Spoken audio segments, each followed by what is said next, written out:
قسط میں آپ نے سنا کہ کیسے میں نے اپنی پھوپھو کو فون پر میرا سودا کرتے سنا۔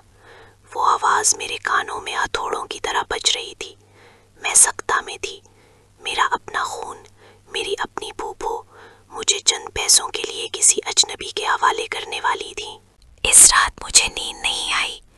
میں نے سوچا کہ اگر میں یہاں رہی تو کل کی صبح میری زندگی کی آخری صبح ہو سکتی ہے۔ میں نے کانپتے ہاتھوں سے اپنا چھوٹا سا بیگ نکالا۔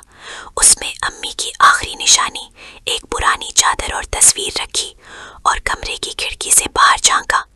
پورا محلہ سو رہا تھا، لیکن میرے دل کی دھڑکنیں اتنی تیز تھیں کہ مجھے ڈر لگ رہا تھا کہیں کوئی سن نہ لے۔ میں نے جوتے ہاتھ میں پائے اور تھدے قدموں ذہن باندھ کر کے گھر کا بڑا دروازہ کھولا۔ وہ دروازہ جو کبھی میرا اپنا تھا، آج ہمیشہ کے لیے بند ہو رہا تھا۔ میں سکر کی سنسان سڑکوں پر بھاگنے لگی۔ مجھے نہیں معلوم تھا میں کہاں جا رہی ہوں، بس اتنا پتا تھا کہ مجھے اس گھر سے دور جانا ہے۔ بھاگتے بھاگتے میں سکر کے ریلوے اسٹیشن کے قریب ایک باغ میں پہنچ گئی۔ سردی کی رات تھی اور میرا جسم خوف سے کانپ رہا تھا۔ سڑک پر آوارہ کتے بھونک رہے تھے اور کبھی کبھی گزرتی ہوئی گاڑیوں کی لائٹیں مجھے ڈرا دیتی تھیں۔ میں ایک بینچ کے پیچھے چھپ کر بیٹھ گئی اور زور زور سے رونے لگی۔ میں نے آسمان کی طرف دیکھ کر کہا، یا اللہ، میرا اس دنیا میں تیرے سوا کوئی نہیں۔ آج میری ماں ہوتی تو میں یوں سڑکوں پر نہ رولتی۔ ابھی میں رو ہی رہی تھی کہ ایک نرم سا ہاتھ میرے کندھے پر محسوس ہوا۔ میں ڈر کر اچھل پڑی۔ سامنے ایک سفید چادر میں ملبوس بزرگ خاتون کھڑی تھی۔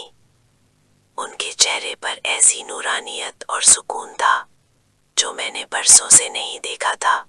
انہوں نے دھیمی آواز میں پوچھا، بیٹی، اس وقت یہاں اکیلی کیا کر رہی ہو؟ کیا گھر کا راستہ بھول گئی ہو؟ میں نے ہچکیاں لیتے ہوئے انہیں سب کچھ بتا دیا۔ انہوں نے خاموشی سے میری بات سنی اور پھر میرا ہاتھ تھام کر کہا، خدا کسی کو اکیلا نہیں چھوڑتا۔ جب سب دروازے بند ہو جائیں تو وہ اپنی رحمت کا دروازہ کھولتا ہے۔ میرے ساتھ چلو۔